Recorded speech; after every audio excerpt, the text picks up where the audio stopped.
All right. Good morning. A very warm welcome to Bruegel's annual meeting 2019. On behalf of all Bruegel staff, I'm very pleased to welcome you today and to host you today. So my name is Guntram Wolff and I'm the director of Bruegel. And I have the honor to introduce this first session, which is the launch of a set of memos written for the new European Commission and the new EU leadership. Now, of course, this comes at a moment where the new leadership takes office. As you know, we will soon have a new European Commission. We will soon have a new ECB president. And so it's an important moment in the European endeavor. Now, 21 fellows of Bruegel have been joining in the effort to write 16 memos. We address a memo to the President of the European Commission and the Parliament and the Council. We address a memo to the High Representative, and we address a memo to the ECB, and we address 13 individual commissioners. So that's a lot of memos. Don't get scared by the big book. It is a big book, but you can read every individual chapter individually. So if you are only interested in investment issues, for example, don't hesitate to just read the investment memo and download it individually. As with all Bruegel publications, the individual memos represent the opinions of the individual researchers, but the whole book, of course, is edited by my colleague Maria Demertzis and myself. Now, I would have loved to have all 21 fellows here on stage, but we can't do that. But most fellows in the course of the day will speak in one of the sessions. But fortunately, we found Matina Stevis, who's the EU correspondent of the New York Times, to join us and to basically guide us and walk us through this set of memos. And let me give the floor to you, Matina. Thank you for doing it.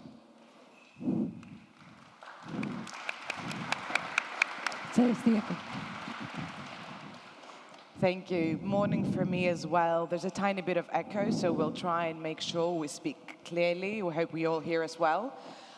Thanks for coming in so early in the morning. It's a great day, great morning to talk about Europe and talk about the next 5 years. My role here is really more like being the traffic cop. I know I'm not dressed for it, but I'll do my best. The key thing and the key priority for Guntram and Maria and Bruegel this morning is to allow you to participate. We're using Slido. The way to use it is right behind me. Just go on your smartphone. Is one of the few times we won't be offended that you're looking down at your phone rather than at us. Type in slide.do and follow the questions on there. You can type in your question and I'll be able to take some from you that will cut back on the time we spend in backs and forths and being polite and impolite to each other, people making huge statements. I'd love to hear your questions and I'll make sure as many of them as possible are going to be brought forward and put to the fellows of Bruegel who are spending quite a bit of time this morning and throughout the day talking to us about their ideas and their proposals for the new Commission. And without further ado, let me just turn to Guntram and Maria. I just really want to unpick the 3 key words on the cover of your proposals and your memos to the Commission this year. You say braver, greener, fairer. And to me, that sounds like guiding principles. I think a lot of time in this town, we look a lot at granular policy, we look a lot at legislation, we look a lot at progress process. And in this era of really counteracting dynamics in the Union and in the drama of Brexit, I think it's fascinating that you've chosen to put those principles front and center. So if you wouldn't mind just talking a little bit to us about what these principles mean practically. Thank you very much, Matina. And again, also let me also extend a very warm welcome to all of you to our annual meeting. As you said, Matina, this is very much the principles that we want to put forward. There's 21 of us that were involved in writing this memo. There has been a lot of discussions, a lot of back and forth in terms of what we think we want to say, and a lot of disagreements as well. However, the one thing that is crucial, I think, in terms of underlying this set of memos is that we all agree that the new leadership needs to be bolder in the way they move forward. And we started with that, and braver in terms of what types of decisions they take. And to complement that, there needs to be a lot of emphasis on the green aspects of the policies that we go forward, not just on policies that are directly related to climate, but everything that we do need to have sufficient consideration for the footprint that it leaves behind.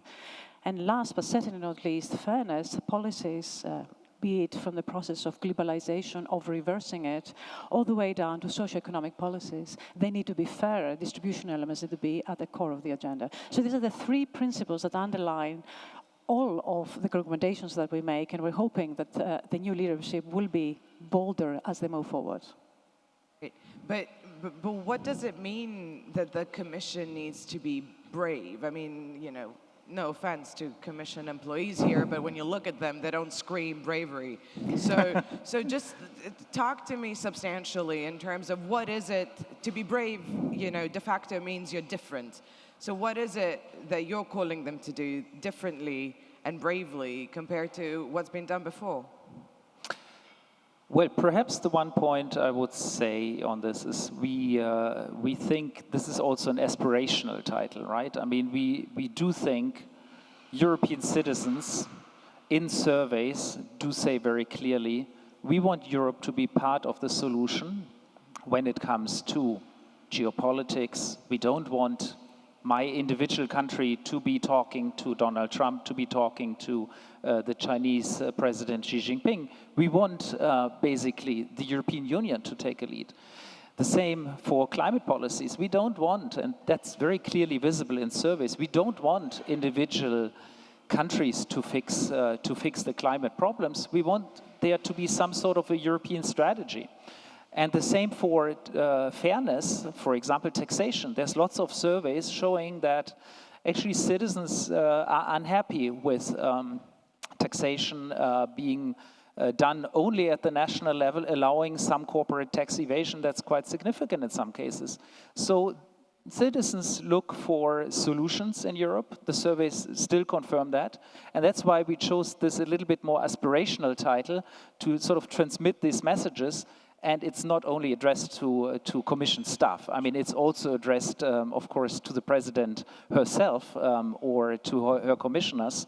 And I think they really need to take a lead here and, yes, aspire for a better functioning EU. Right. And do you think that this setup is sort of fit for purpose in the sense that the input that the new Commission gets and the new President gets, is that sufficiently sort of frank? Is it sufficiently honest so for these messages to come through? Do you think that, you know, people who don't like bureaucracies and don't like the way the EU works and functions, the way Brussels functions, would say that the continuity of the so-called bureaucrats, and some people use that term not generously, let's put it that way, indicate that actually it is very hard to break with continuity, and the change of commissions, of course, as we see this morning, is a natural moment to reflect on all these things, but really the course of these policies doesn't change. I feel maybe there's something particularly opportune about this moment in history globally. Could you talk to us a little more maybe about why this moment in history does call for the European Union to play a different role altogether, actually, on the global scene? If I may, continuity is a very good word in the way that you described it. We need continuity for policies because that gives us also predictability. But actually, I very strongly believe that more of the same simply won't do. So I think this is a good time to stop and think, what do we need to do next? And why is it an opportune moment? I think it's a challenging moment as well as an opportune. There are problems that are coming to us that are probably different than what we've seen before. And I have a sense that certainly by comparison to the past 5 years, we are now at a very different moment. If you start from the issue of globalization, we are probably in the process of reversing it. The threat of trade wars, some actual trade wars going on. Where is that going to lead to? What would that mean for the way that we do business in the future? This is something that that we can affect as Europe, but only we are one Europe. And we should affect it in a way that is better for the average citizen in Europe and beyond. So I think that's a very important challenge that we need to think about. And we need to think about it differently than we have up till now. And the second one, of course, is then the biggest, in my view, is climate. It is an emergency. It's no longer something that we can sort of, trot around. There's something, we need concrete actions on climate, and this is the time to do it. Right. I'm just going to stop doing too much of the talking because I've only had one coffee as well. And I'm going to take some questions. And thank you so much for participating. I think we're being live streamed. And using the exact same method, I'd really invite people who are watching us remotely to send questions as well. Wow, a lot of anonymity. I like it. I mean, the EU's for the private and anonymous web, so this seems on message. There's some sort of inside baseball questions that I think you guys might have something, illuminating to add to. For example, anonymous asks, how to structure the new commission optimally? So this town loves to talk about process, but this does seem to be an important question on process that actually impacts outcomes. Yes. Any memos on structure? Well, let me say on the structure and the process of how to change the course of the ship, how to change just the bureaucrats doing business as usual. Of course, there is a big discussion how political should the Commission be, and the last Commission was very proud to have been a political Commission with political guidelines. The next one, we have not yet heard the full extent to which they will and want to be political, but it seems to me the direction of travel is one where the political leadership wants to take a stronger hold on messages, a stronger hold on what are the key issues. And so that then translates into the sort of more administrative question, how do you organize an institution? And there, I think my point of view certainly is that it depends very much also on the style of the Commission President. So you have a Commission President who might be very inclusive in her approach or very hierarchical, but I think we do need to think in terms of, certainly in terms of substantive clusters. I mean, there's clusters around climate policy. Climate policy is not just about some marginal industrial policy issue or some marginal taxation issue. It's about bringing all of these things together. It's not affecting just one commissioner. It's affecting basically everyone. Right. Digital issues, it's several issues, right? I mean, several departments are affected. So you need to organize the work, of course, in a way that, these big priorities get translated into actual policies in all the various departments. Sure. And just one last thing for me, and I think we're going to catch up on our small delays this morning. The traffic in this town is terrible. I've just moved here, and geez. I'd like to follow up on this idea of the political commission. A lot of people love it, and a lot of people hate it.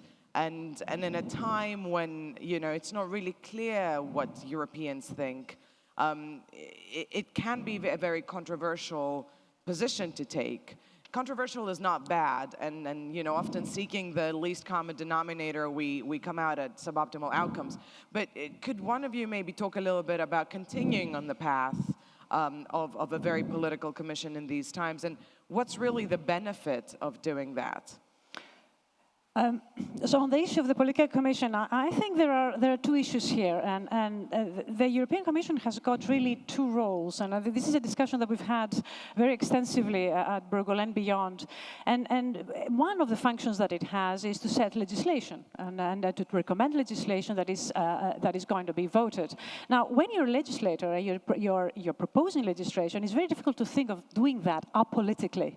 You cannot be apolitical when you are proposing legislation. You have to fit in a political context that is determined by electoral decisions that have been made in the electoral cycle. And I think there is inevitable. I think the European Commission needs to play a role that is political. That's one thing. But there's another function the European Commission has, and that is to enforce the treaties. Now, when you're enforcing the treaties, you need to be neutral. Now, there is the bit that, because otherwise you're also running the risk of actually undermining your own credibility. And I think there is the bit that you shouldn't be political, you shouldn't be choosy, you should be neutral and as fair as you possibly can. Flexible, now, perhaps, but non-partisan. That's the way I would phrase it. So I think it's important not to mix the two. So when we're talking about a political commission, there may be rights and there may be wrongs why you may be arguing this, but I think it's important to distinguish the two functions. Right. I think maybe being political is at least a more honest approach. It's this, journalists don't have opinions. Like, that's kind of unrealistic. And an apolitical commission is also a unicorn. And so at least owning the politics perhaps is conducive. If I may, I will bid thee farewell and wish you a great day and get into the nitty-gritty of these memos and invite Scott up to talk to us Thanks, a bit. Matina. Thank you. Thank you so much. And thanks for being wonderful hosts. It's already great.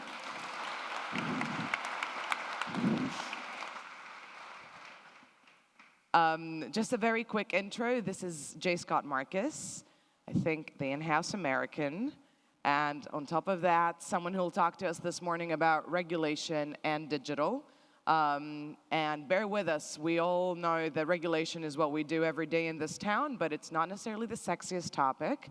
But we're going to try and make it as sexy as possible by maybe talking about Brexit. I feel like maybe Brexit is the sexiest topic, no. But there is a point to be made that in an era of Euroscepticism that this town and politicians in member states grapple with, play with, use, regulation really underpins transparency and the effectiveness of what the EU does for its citizens. And I'd love to hear your thoughts about what this commission can do better to bring that sort of front and center in its work. Okay, when it comes to bringing regulation front and center, I think it potentially plays a really key role in terms of maintaining legitimacy of process. What Maria was just talking about before was the distinction of different missions that the Commission has. One being politically accountable to the voters, the other being administratively or regulatorily responsible, essentially operating within a defined political context, but responsible effectively to the courts.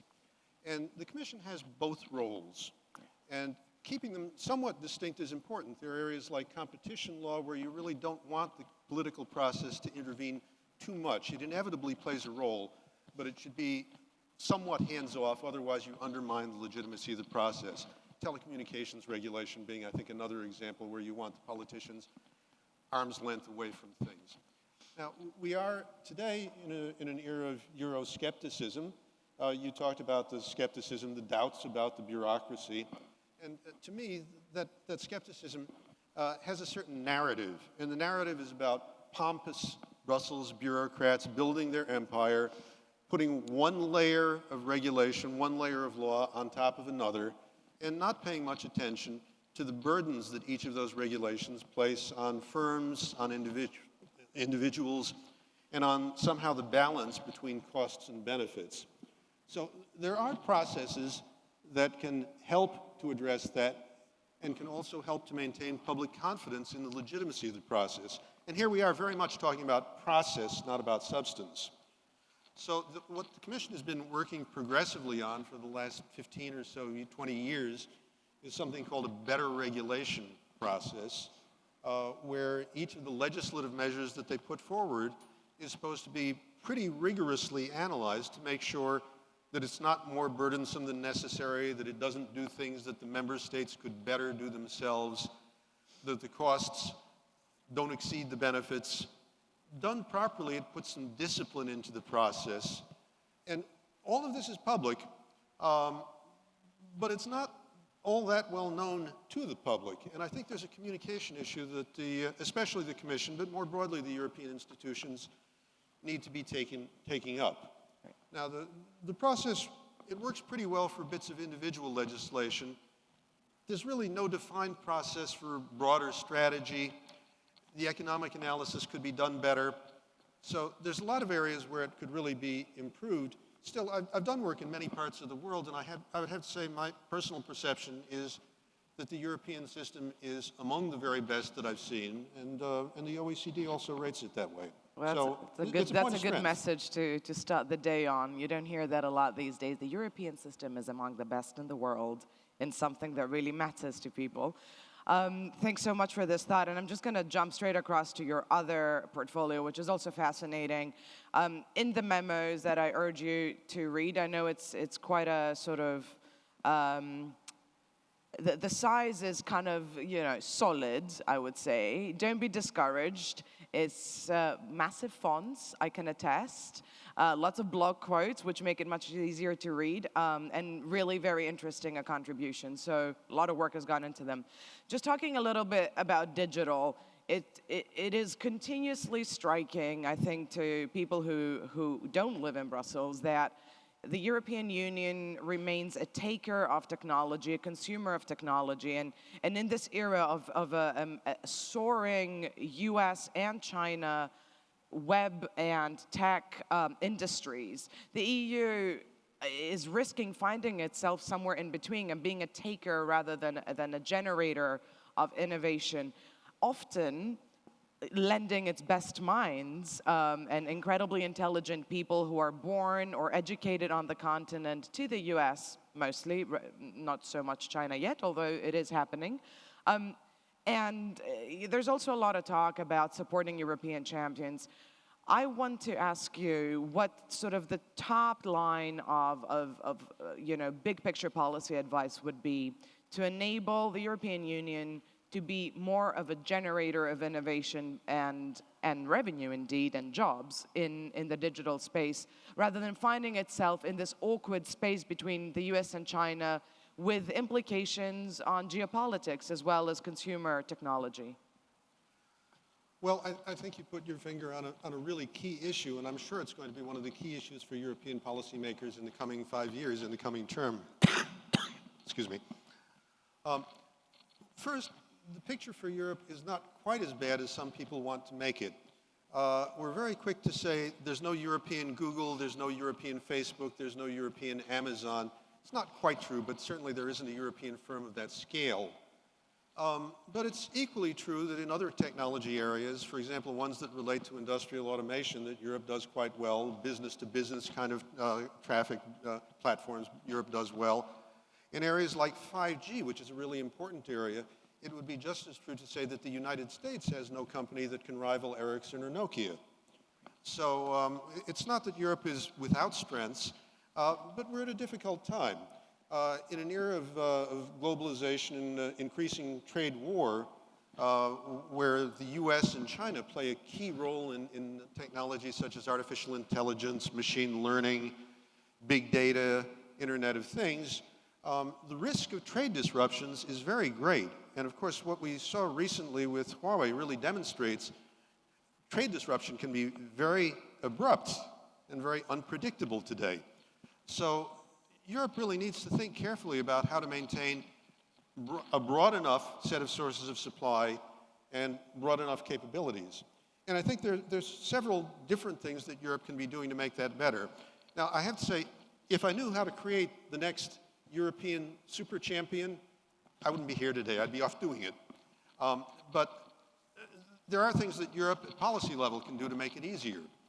And those go, I think, first in terms of single market issues, second in terms of venture capital, third I'd flag some attitudinal issues.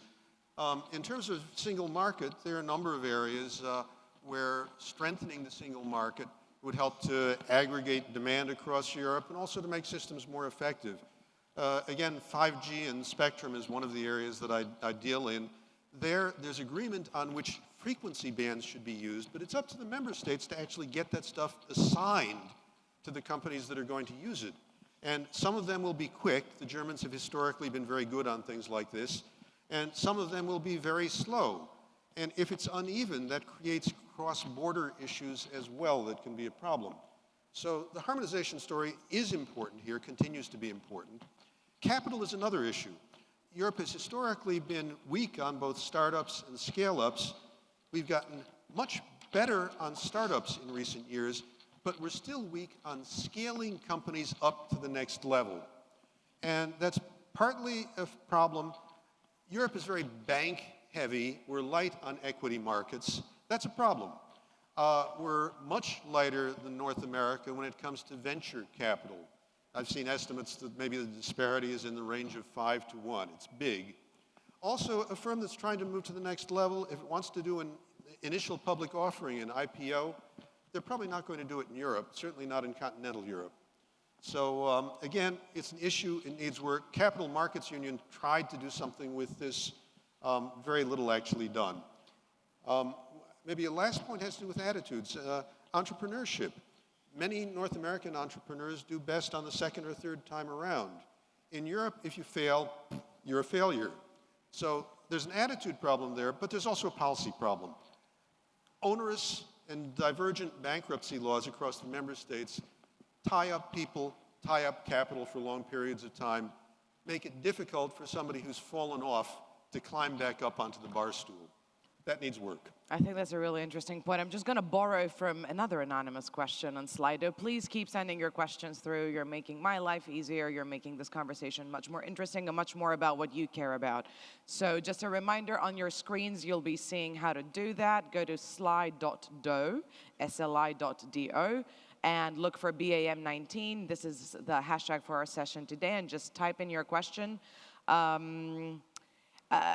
There is a question here which kind of touches and springs off what we've been talking about. What will the EU have to change to get back into the game on data, platform industry, cloud, AI, and everything exciting in technology under the sun? But let me just borrow from this question and phrase it this way.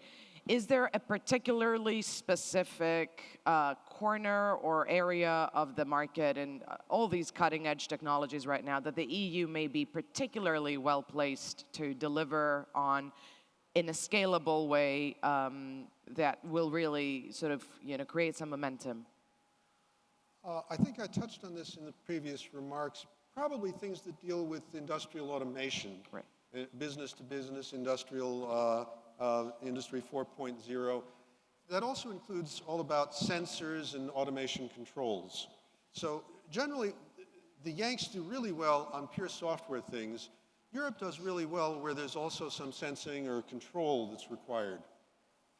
I think maybe a psychologist would have something to say about that, but I shall leave that to them. Thank you so much for your time this morning. And I think without further ado, I will invite Simone Tagliapietra up to talk to us about climate policy and the environment. Again, this is, unless you're very rude in your questions, which you don't strike me as a rude bunch, all questions are really welcome. Please keep them coming. Thanks so much for your contribution and your time this morning. So climate, greener, obviously the new commission, the president-elect rather, I should say, has put this top of her agenda. It's become an incredibly fraught political issue, as we saw just most recently at the G7 and with the Amazon fires. And obviously, I think perhaps for the first time in a truly substantial way, this really will be near the top of the European Commission agenda. So just getting started, what does this really mean in terms of policies?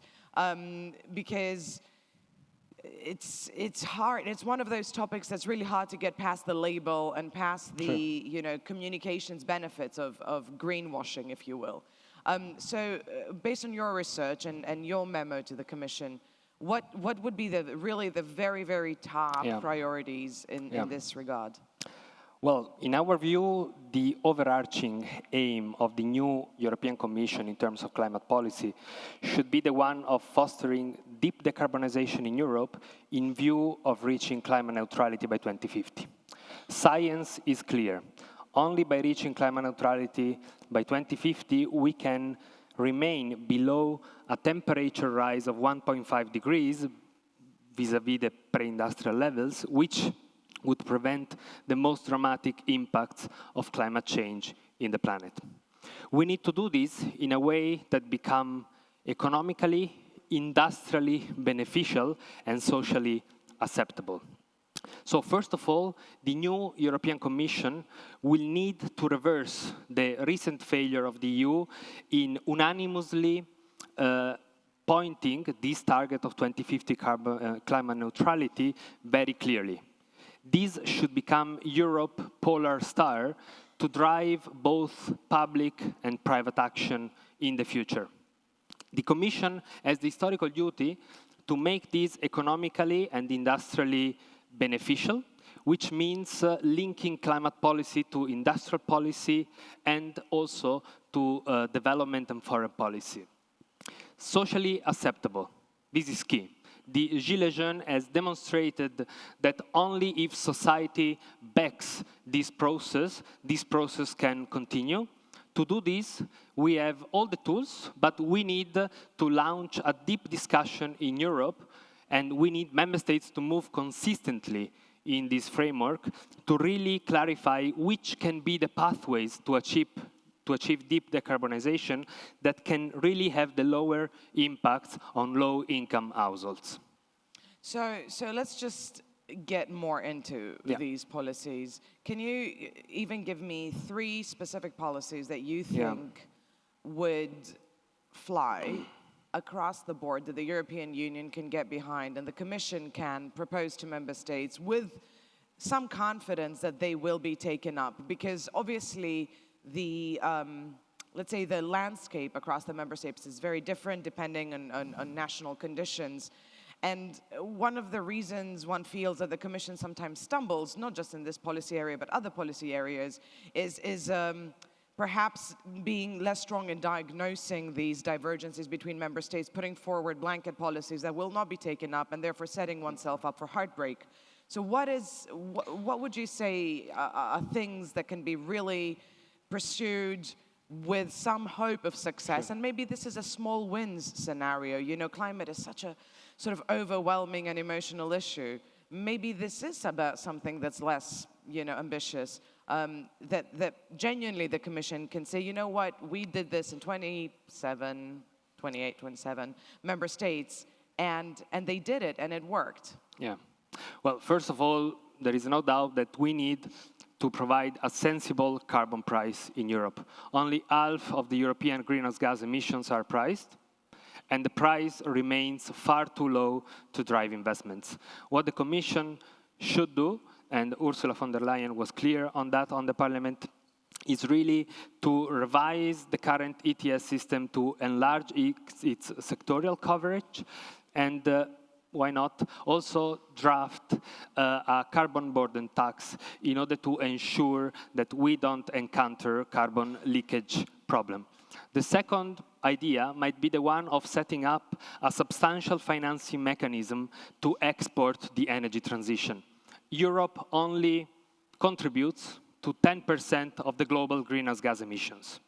So it's clear that if Europe is serious about fighting climate change, we need to move beyond our borders. We need to accompany our companies that want to make low-carbon investments abroad to do so in a confident manner. We need to use better the European Investment Bank or to set up new so does that look like green financing bonds or also, but really putting in place a system of guarantees to accompany the European private sector to go, for example, in Africa, where 600 million people remain without access to electricity, to provide them the low-carbon assets they need for the future. This is climate policy, again, but this is industrial policy. This is promoting the role of European enterprises abroad, and this is foreign policy as well, because it would contribute to political stability in our partner countries. Sure. I'll take a Slido question from Anonymous. How can we make EU-wide carbon pricing socially acceptable? I mean, looking at the Yellow Vest movement, etc. Yeah, sure. This is, of course, the golden question here. And what we can do to do this is really to use in a fair manner the revenues we get from this carbon pricing mechanism and redistribute these revenues to the low-income citizens. At Bruegel, last year, we have done a seminal work on the distributional effects of climate policy, and we have shown that different are the pathways to reach to climate neutrality in 2050. There are ways to do that in a sophisticated manner. Climate policy is not just about raising the price of gasoline at the pump. Clearly, you will get a social backlash if you do that, particularly from rural areas where people cannot, of course, avoid to use car to go to work and to commute and so on. You can start by taxing aviation. aviation is still not within the area of the ETS, we might put, first of all, a carbon tax on the aviation sector. Let me interrupt you right there because I have two questions here. This is great, you're getting warmed up, which relate to transport of the public at a mass scale. Yeah. And the one question, by Anonymous, is what about reducing commercial air travel? And the second question, which I think sort of is a good accompany, is what about a fully integrated, fast, affordable railway system in Europe? Amen. How important should these, I mean, I really fully appreciate that the scale of industrial policy has got to be up there, but how we behave within Europe in terms of our transportation, I mean, I'm not going to get you to tell people they shouldn't have a third child or they should all go vegan, because, you know, that's also something that's being debated at the moment. But what about not taking planes, and what about supporting trains? That rhymed. Fully agree. Transportation is becoming the major stumbling block in the European decarbonization process. While thinking about climate, about decarbonization, we tend to immediately look at energy, which is, of course, the key contributor. But actually, in terms of sectorial greenhouse gas emissions, the sector that is emitting the most today is transport. Over the last 20 years, emissions have strongly declined in all sectors of the European economy. They have increased by 20% in the transport sector. So we need a new strategy to decarbonize the European transport. And to do this, we have two main pathways. The first is to promote modal shift. We need to ensure that, for example, among the cities in Europe that can be connected through high-speed train, people will use that modality instead of flying. Second, we need to invest in cleaner vehicles and cleaner means of transport, which, again, goes back to the industrial policy discussion. We need to make sure that the European automotive industry is a leader in electric vehicles, is a leader in the storage, in the batteries, and that you can do, first, carbon pricing, which provides the investment signals in the long term, and second, environmental standards. Super interesting. I mean, I think this conversation will be with us in part for the rest of the day and the rest of the year and the rest of time, it seems. Thank you so much, Simone. Thank you. Thank you very much. Let me invite, I think, Zsolt. Darvas is next. Hello, welcome everyone. I think I know Zsolt from my previous life, and so it's really great to see you this morning to talk about something that is so controversial and at the same time receives attention only once every 5 years, which is the budget. How we get to fund all these things, and is it too big, is it too small, is it spent correctly? And I think there's some fairly, you know, maybe to people who are fresh to EU affairs, pretty obvious suggestions in the memos, but actually for EU veterans, actually very controversial. But let me just start off by asking you, is the MFF big enough? Should the budget be bigger? Should it be smaller? And before we get into how efficiently it's spent and what it's spent on, which obviously is really controversial and up for debate, it's just straight off the bat, do we need to be putting more money into the European Union budget? First, there would be a number of pan-European spending areas which would deserve more spending. I mean, we can list many of them. I mean, perhaps the most important one is environment. I mean, Simone in front of me just mentioned a number of ideas on how we could spend more in a useful way on the environment. I mean, research is also a pan-European aspect. I mean, research is not national. Many research institutes, researchers contribute. Knowledge will become common knowledge and will benefit many, many EU countries. And there could be a number of other areas like, for example, youth mobility or border protection, migration management, and so on, which would deserve more spending. But coming back to your question, whether we should spend more, I think we should keep in mind the very special nature of the European Union budget, because European Union budget amounts to only about 1% of European Union GDP, while member states spend an additional 50% of their GDP on various kind of public services. So it means that what the EU spends is just 1/50 of the total public spending in the European Union. So we spend currently a very little amount, but this little amount should be chosen very, very carefully, focusing clearly on spending areas which have pan-European implications. And the big problem at the moment is that some of the large spending items do not belong to that category. And in a number of member states, they are very much concerned that some of the current spending priorities do not constitute a so-called true European public good. Those spending could be done nationally equally well, or even some of them might be even reduced or eliminated.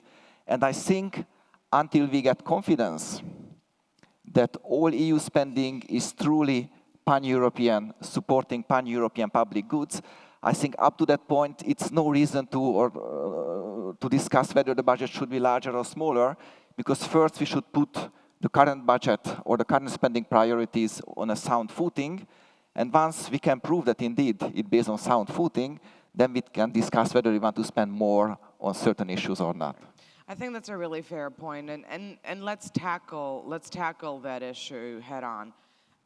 The promotion of spending on as pan-European as possible, public goods, sounds a really fine goal and truly virtuous. But the reality is that, you know, this union and its members operate and make these decisions in groups of alliances dominated by member states. Let's not name names, we all know who they are.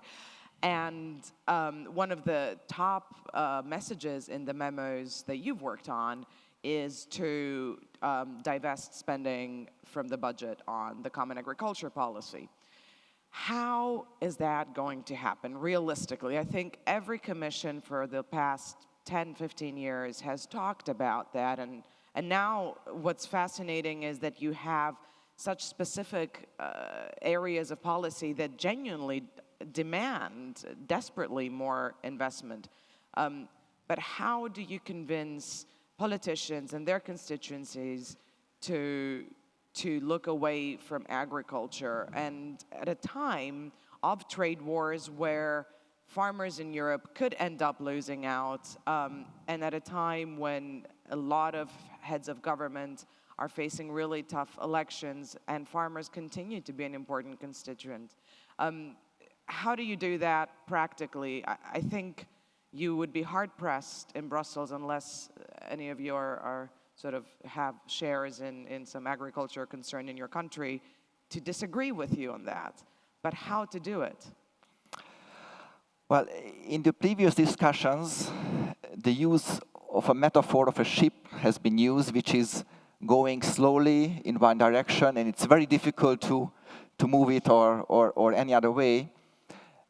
And I'm afraid this metaphor also describes how we deal with agriculture policy. In fact, if you look at the past 20 or 30 years, what we do see some gradual reduction in agricultural spending as a share of total EU spending or as a share of GNI. So some slow process is indeed ongoing. And even the previous Commission in their proposal, which is currently under negotiation, suggested some I would say, significant cuts to agriculture policy. Now we see a lot of comments from both sides. I mean, especially the major beneficiaries of this policy don't want to see such a huge decline. I mean, others who are more skeptical, they welcome that. I think the key point is to focus on what are the real goals of agriculture policy and how do we achieve them. For example, one of the goals is, again, coming back to the environment, is promoting the environment, fighting climate change, promoting biodiversity, and so on and so on. But we can look at a nice report from the European Court of Auditors, which report concluded that the EU's agriculture policy hardly achieves those goals, for example, in terms of climate change and biodiversity. So there are major question marks whether the current policy is able to achieve its goals. And in fact, if you will look at the composition of agricultural spending, still the most of it, 3/4 of it, includes income support to farmers, which again, in my view, is very questionable whether this is a pan-European rationale. I mean, income support is more a social policy, in my view. So if you regard that important, then we should call it a social policy and not agricultural policy. And what the Commission can do is to write honest reports about the achievements of CAP, engage in more and more discussion, involve also more outside researchers into the debate, and again, in a slow-moving way, try to convince member states that reduction in this policy, especially on the income support part, would be justified, and we can use the money which we can save for many much more beneficial goals. I'm just going to take a question from someone who used their name. Thank you, Florian Schildheuer. I hope I didn't butcher your name there. And I think he asks a question that's sort of about funding of EU activities, but it's a bit of a sort of side branch, perhaps, and maybe you have some thoughts, and I don't mean to ambush you. Do you believe that the Commission would need to further mobilize monetary resources to support non-governmental organizations and direct youth toward a more sustainable future? So which is very political, is this potentially a good use of the budget apart from big block of policies like what we're talking about, like the agriculture or digital or indeed the environment? Directing part of the funding specifically to actors who are not within the states or more NGO directed and with a special interest in youth? Well, even already several EU programs finance projects for which various kind of actors, including non-governmental organizations, can apply, and they do apply, and quite significant amount of money is going to that sector. I think the more important question is, what's the purpose of the spending? And then once we identify the purpose, then certainly who should be able to claim or apply for such funding comes into question. And certainly I very much welcome that non-governmental actors, including NGOs, also apply and receive funding from the EU budget. Okay, I think I'm going to stop there. We're already 5 minutes behind schedule. However, I have made a promise to myself to not run more than 20 minutes behind schedule. And the rest of you to keep your day on track. Thanks so much, Zsolt, for your time. Thank you. And fresh from Hong Kong, I think. Thank you. We have Alicia García-Herrero. So is this a whiff of tear gas I get from you? God, we really kept the big guns for the end, because we're going to talk a bit about Europe's place in the world and its relationship with China, which are obviously massive existential questions right now, and the way the world is moving and changing. And I think let's start with trade, because that's the obvious place to start in this time where alliances and deals are being done and undone, and the European Union, for all its machinery to deal with it, the hordes of lawyers and officials, and its existential support of multilateralism and free trade. This is something that is clearly part of the DNA of this union, much more than it is for other countries and for other blocks of countries in the world, finds itself in a period of moving sands. I'm sorry, I feel like I've turned my back at you guys so I do apologize. Hi. So what is the European Union's place in the world in these shifting sands, and how to pursue the agenda of multilateralism, in particular when it comes to trade, when there's such a sort of rapid and enthusiastic retrenchment from many of our traditional partners?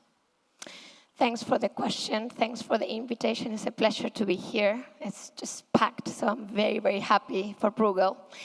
And I just have to say that when we were writing this memo, Andre and I, on trade, he knowing everything and me hardly anything, I just thought, frankly speaking, living in Hong Kong, that China was kind of the master of the universe in trade, because that's all I hear there. And, this global share in manufacturing, which, by the way, is coming down slightly, but being the largest ever.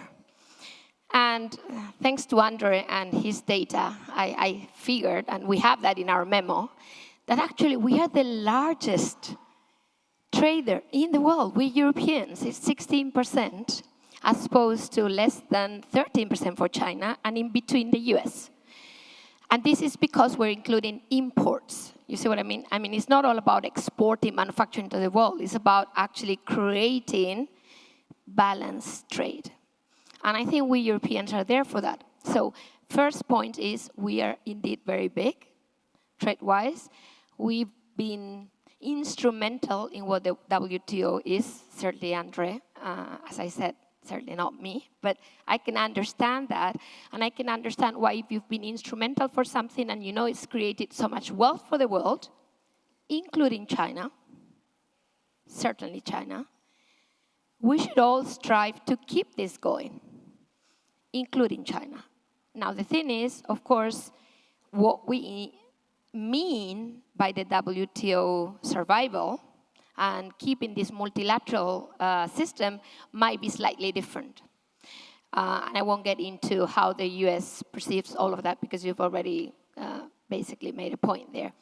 So I guess the point is, if it's so important for us, we're at the end of the day net exporters and large traders, and it's so important for China, and let's forget about the rest of the world for a moment, why can't we agree on something that makes sense for everybody? I think that's the first way to go about it, and we make that point in our memo very clearly, that we would have to come to some kind of agreement on multilateralism for trade that makes sense for all. Right.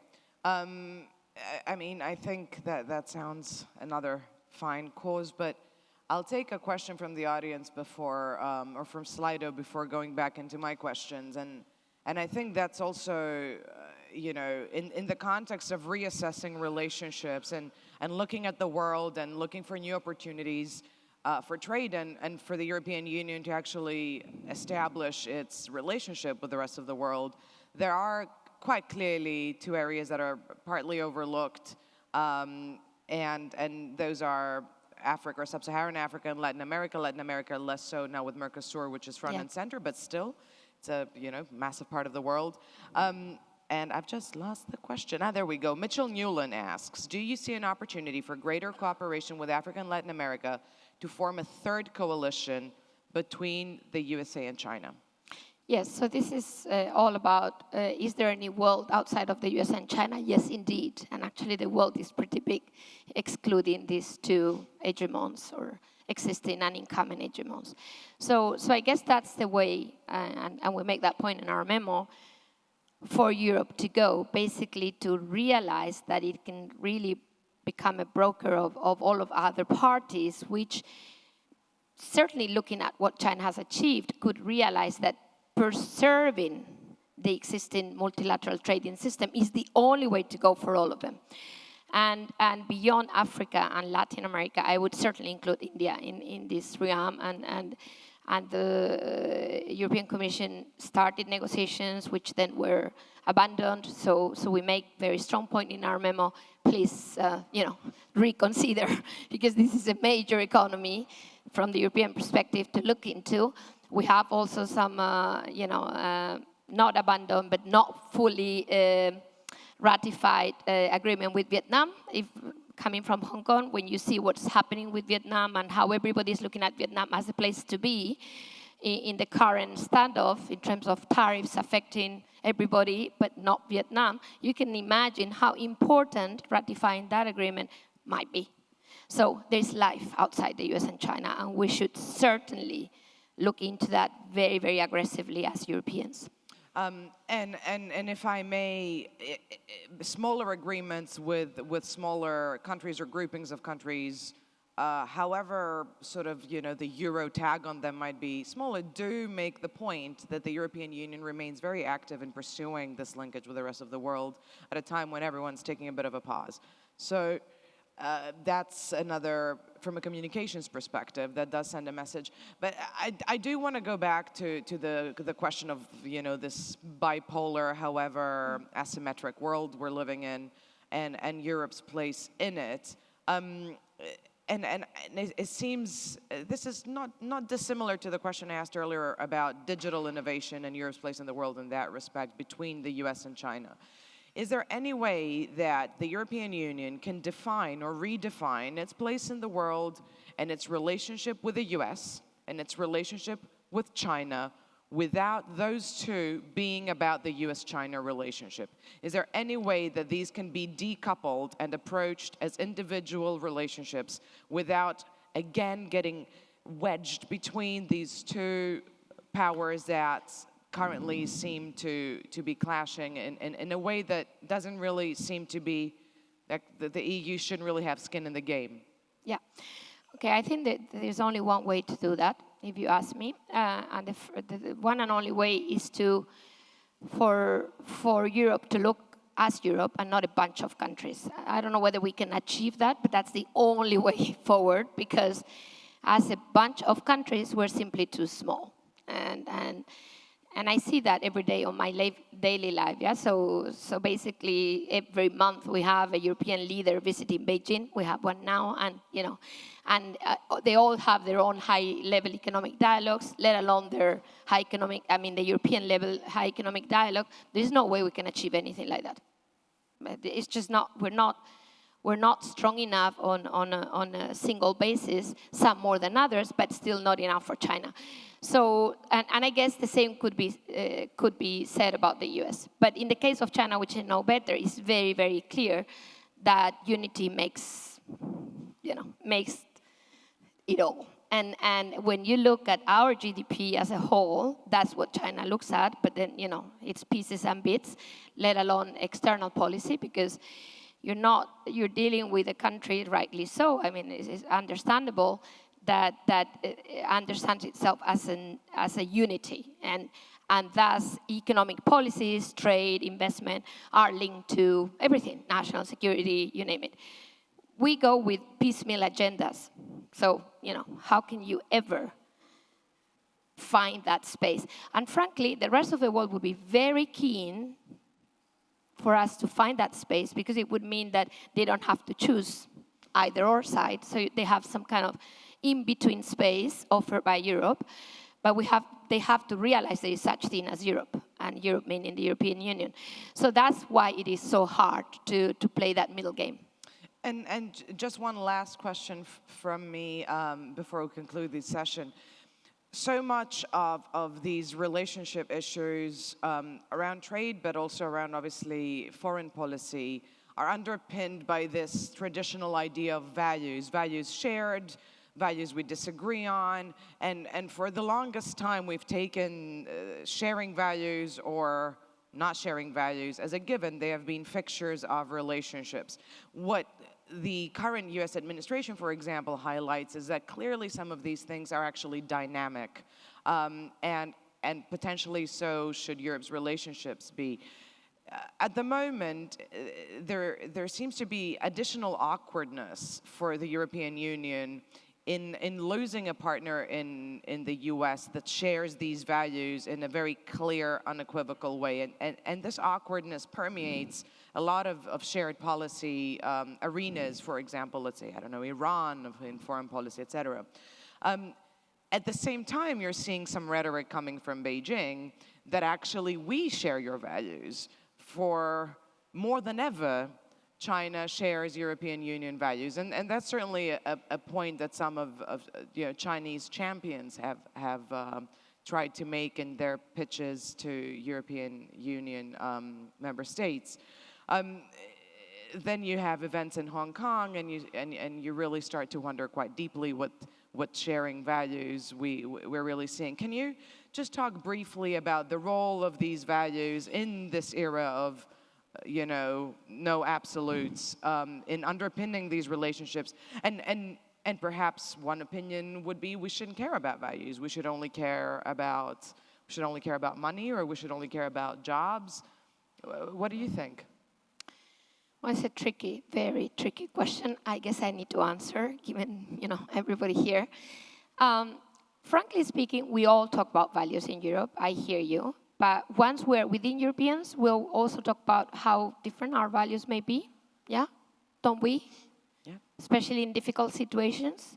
So if I take the point that our values are not as similar after all, and we've had instances of very difficult moments among us, why would I have to start, this conversation of how close are my values one side or another? Why don't I just try to first figure out how close my values within the European Union are so that I can go further? Because my only point here is that if we go further in integration, then we have a chance. So for me, it's more important to figure out whether our values are close enough than how close they are to China or the US. That's the first thing I would like to say.